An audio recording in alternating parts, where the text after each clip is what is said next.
Welcome, I'm your host Rish from the Internet Herald. This is the Rish Show. Thank you for joining us. This is our pilot episode. Hopefully, I get to make more of these because, it's fun, but we'll see what happens. The ratings will decide my fate. Today's show, we are going to be going over an essay I wrote. It's called Motivation Minor. It's on Medium if you would like to check it out. I will leave a link in the description below. Motivation Minor, the boons of practice and their relationship with motivation. Sometimes a fire emerges from deep within itself. A hunger, a desire, a need. One cannot help themselves but be lost in the fervor. Hours rushing by in minutes, time becomes irrelevant. Basic human needs become irrelevant, replaced by only the need of the fire. As quickly as it comes, the fire fizzles out. In the same flurry it came in with. Motivation, it's a mythical beast. Alright, so what do I mean by that?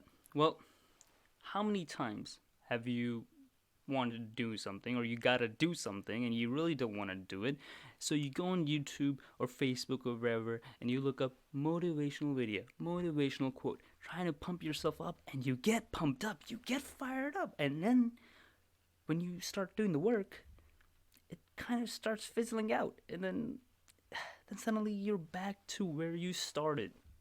Well, I know people call that motivation or motivation problems or whatever, but here's the thing, that initial spark, that initial burst of energy, that desire to just do something, I don't think that's motivation. I do not consider it to be motivation.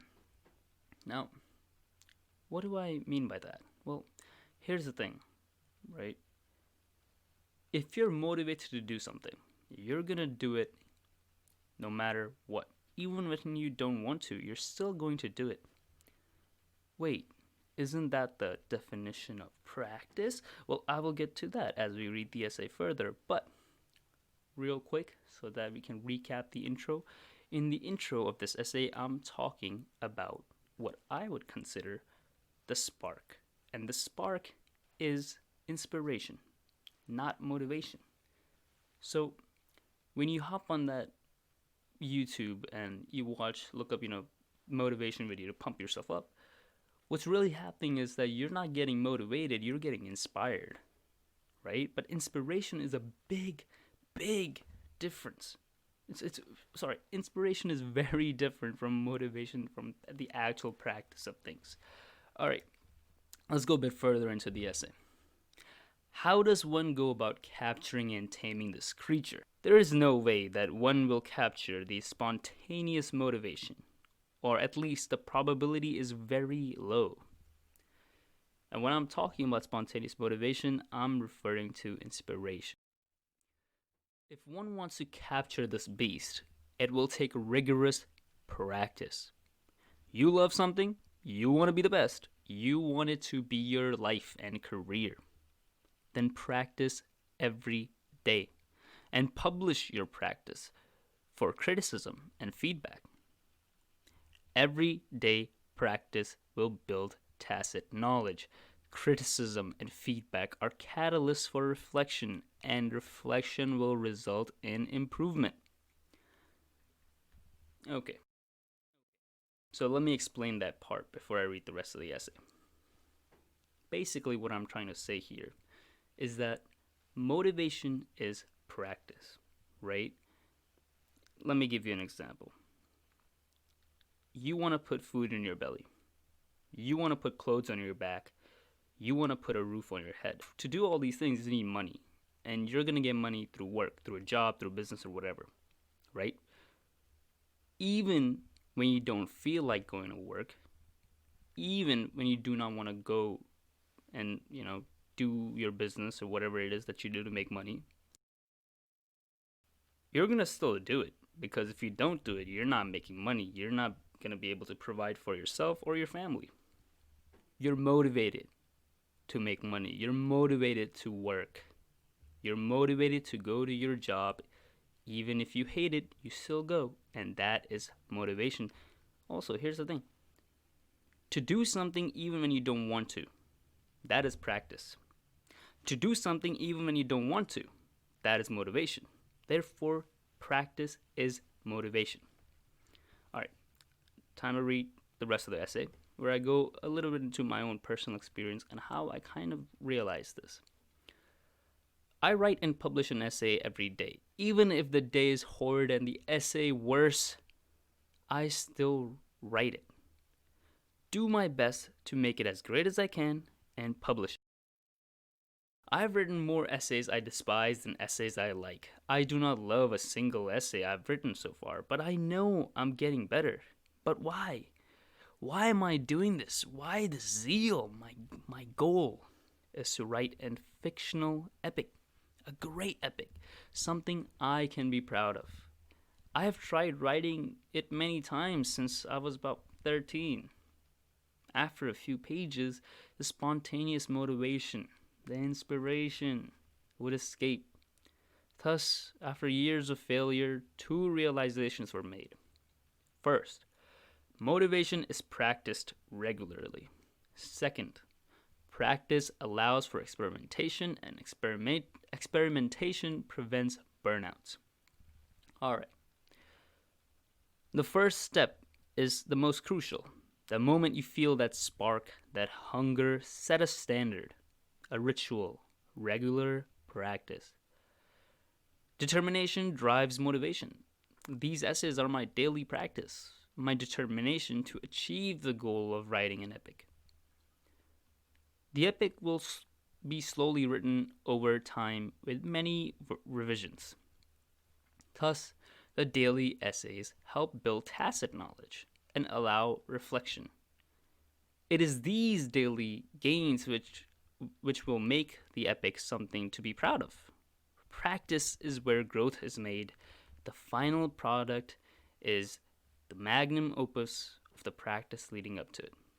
Okay, real quick, let me explain what tacit knowledge is, because a lot of folks don't exactly know what that is, right? So tacit is spelled T-A-C-I-T, tacit knowledge, and it's basically the intrinsic experiential knowledge. There's something called explicit knowledge, right? So explicit knowledge is kind of like what you learn in the classroom, right? Like, say when I first started playing soccer, right? Or football for my Europeans. When I first started playing soccer, I knew the rules, right? I knew what a corner was. I knew what a throw-in was. I knew what a free kick was, so on and so forth. Right? That was the explicit knowledge, right? Like the game is 90 minutes. There's a kickoff at the very beginning. The ball goes out of bounds. It's either a throw-in. If it goes beyond the goal line, then it's a corner. And, you try to score goals to win the game, right? That's all experiential knowledge, right? That's what you're being taught at like school, right? Now, tacit knowledge is like the experiential, right? What you learn from experience, the knowledge you get from the experience.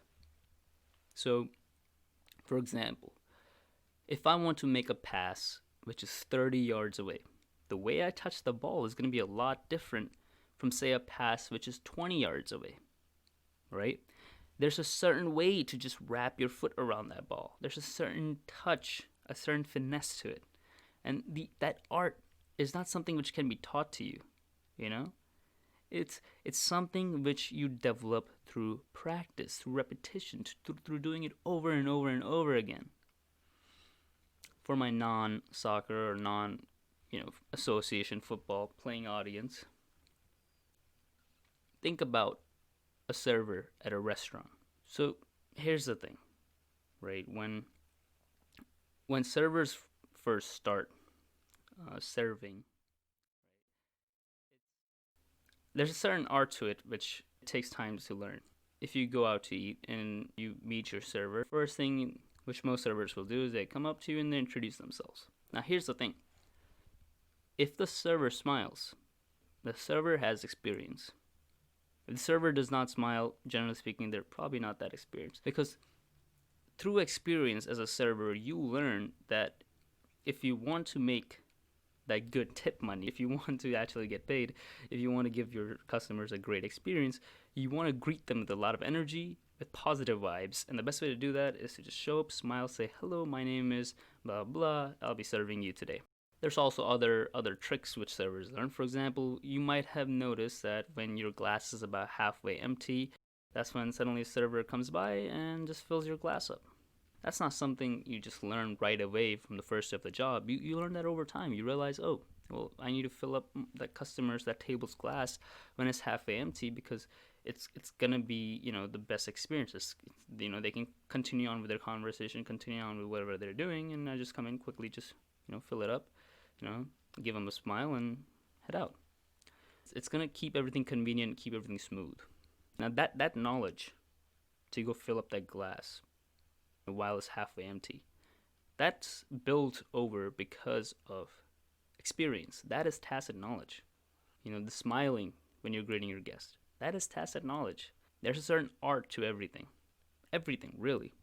Even if you're an IT guy, even if you're, I don't know, accountant, there's an art to everything, and you master that art over time through experience, and that is tacit knowledge. You build that tacit knowledge.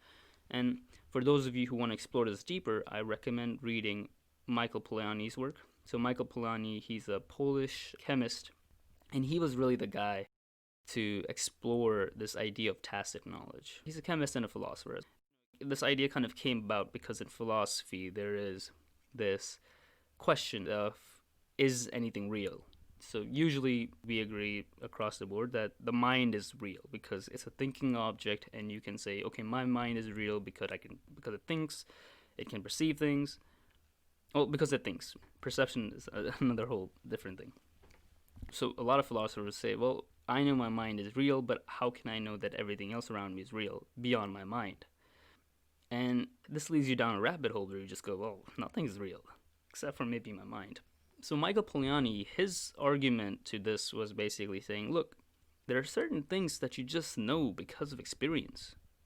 I've lived however many years, and I know the world around me is real. I know my fingers are real. I know my feet are real. I know that this mic in front of me is real because of experience, because I've been around for a long time enough. I've sensed this thing for a number of years. I've sensed my hands since I was born. I've a feeling in them. I've experience with them, a lot of experience. And that's how I know it's real. That tacit knowledge allows me to know if something is real, how something actually is. So that's kind of where this whole idea originated from. I recommend reading it further for anyone who's interested. All right, let's go back into the essay. Practice allows for experimentation. Working on one idea for too long will burn a person up. It will bore someone eventually, regardless of passion. Humans are creatures of change. We require it. Changes in diet, changes in ideas, changes in surroundings. It helps a human grow and develop. It provides satisfaction to an extent. And pause on that real quick, because now I real quick want to go on this little side tangent and explain this. Humans actually evolved to be creatures of change.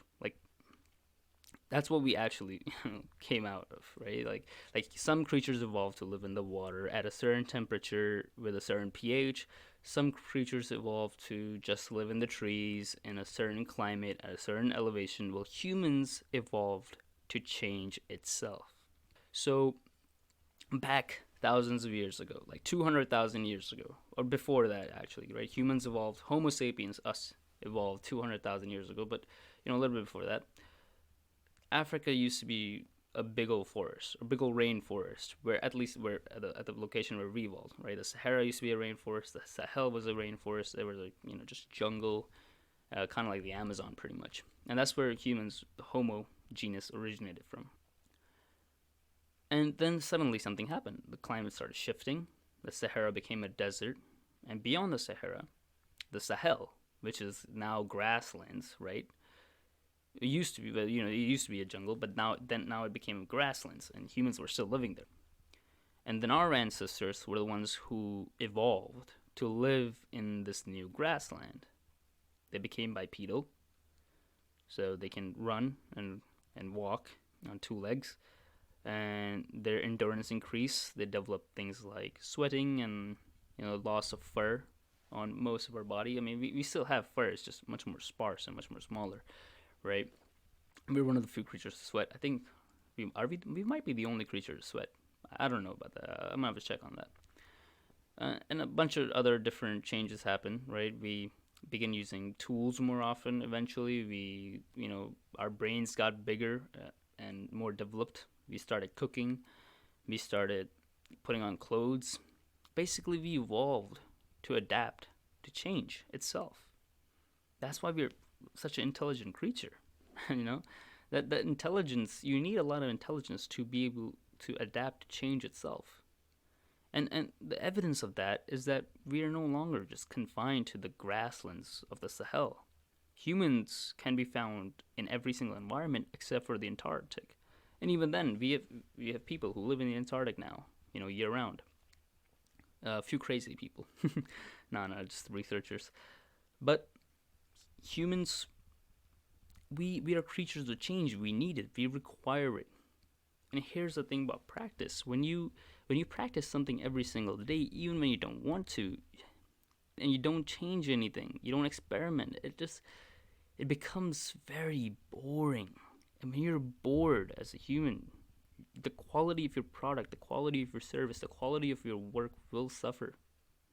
So it's very important to create some sort of change to stimulate yourself, really, to not get bored, to keep producing that high quality. Anyways, let me go back into the essay now. Thus, in practice, one can test new ideas or create an original. Practicing and perfecting through experimentation leads to healthy changes and growth. Furthermore, it is fun. The most fun is in experimenting in one's passion. To grow one's passion, to achieve a goal, one must be willing to experiment. Practice is the lab for experimentation. It is the source of real satisfaction. It is the coals of the fire. I'll give you an example of a little bit of experimentation. When I started doing this daily essay thing for 1 year, originally I was like, okay, I'm just going to write essays. But it got boring quite fast. Like after like a week or so, I was like, geez, am I really going to be writing essays every single day? I mean, I'm a student. I write essays for classes already. And now I'm just writing essays for a hobby all the time. So then I started experimenting. Then I started writing poems as well. First I wrote one poem. I liked it. Then I wrote a second one. And I liked the process again. It's very fun. It's a cool art. And I wouldn't have seriously considered it unless I practiced. So practicing allowed me to discover something new. It allowed me to become a more versatile writer. And it's improved me a lot, right? Because this experimentation has improved me a lot. I'll give you another example. Back when I was in high school, I was a wrestler, right? In wrestling, you're asked, hey, like generally speaking, the coaches will tell you to experiment a bit. Like as you wrestle, you kind of figure out things to, like once you understand how your body works on the mat, you just kind of figure out things as you just go along. Not every single move or technique that you do is taught to you. Some of those things are just spontaneous. And it comes from practicing every day and experimenting every day. Or a little bit of experimentation here and there, right? Because when you're competing, you're trying to win. You kind of want to follow the roadmap a bit more when you're competing for medals. But in the off season, right? For example, you would experiment a lot more, and it's how you really get better, right? In wrestling, you get better by experimenting, by trying out new moves, by increasing your toolkit, and you experiment and practice, and then you practice that experiment over and over again until you perfect it, and then you practice it in smaller matches until you perfect it, doing it in a match. Then you start trying it in a bigger match. And it's that experimentation during practice which actually really creates the champions. It separates the best from the rest. The guys who go out and win medals are the ones who have a really nice big toolkit. Usually. Obviously, there's going to be exceptions, but there's an exception to everything. But generally speaking, practice, experimentation in practice makes perfect, really. This essay exists to motivate me. It is my goal, right? So I wrote this essay because I did not want to write anymore, but I was like, you know what? Let me just write something to motivate myself, right? So this essay exists to motivate me, really. It's for me. I am the audience. If it inspires you, great. But each person must find their own goal. One must mine deep within the self to acquire it. My coal is of the highest quality for my fire, but my temperature and environment is different from yours. Your coal is best suited for your fire. So go mining. Mine deep, mine with bravery. There will be earthquakes and you will get buried. But be an immortal and keep going. As long as a person is on this earth, they are immortal within themselves. An immortal miner digging for the gems which exist in the depths of self. Motivation is coal. Coal which burns the torch which allows a miner to go deeper and find the diamonds. Good luck, miner. Go deep. Do not stop. Take risks. Jump into the chasms and never come back. Keep digging, you immortal. Keep digging. So, the last paragraph is pretty much just a big old metaphor saying that, hey, this is kind of my thing, right? This essay exists to motivate me. You have to find your own fuel. You have to find your own coal. And really what I'm trying to say is that you need to set your own goal. Set your own goal. Make sure your goal is something which is measurable, something which is realistic, something which is time-bound. And then set up a practice, set up a schedule, set up a ritual so you can continue working towards that goal every day.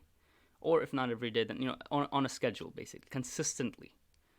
Right? So set up a goal and then set up a schedule or a ritual or some way for you to consistently work towards that goal, to consistently practice. Now, real quick, back to when I was talking about how to set a goal. Make sure that your goal is time-bound. Make sure your goal is realistic. Make sure your goal is measurable. Right? I'll give you an example of that. So this whole, writing every single day thing, when I set this goal, I said, I'm going to write every single day for 1 whole year. Okay, so I'm time-bounding it by 1 year. Now, in 1 year, there are 365 days. And I'm writing every single day. So therefore, in 1 year, there should be 365 published works on my Medium page. Alright, so that's my measure. And realistic. I enjoy writing. I know I can do this. I have a computer to write on. I have internet to write on, right? So I know this is going to be a realistic thing. So that pretty much, as long as you set up a goal which follows at least those 3 constraints, and then you set up a schedule and you set up some sort of consistent ritual so you can continue to practice and work towards that goal every day, that in itself, that whole process is motivation. Now, that might not be the dictionary definition of motivation, but this is not really an exploration into the dictionary. This is an exploration into the mindset which I have come to realize.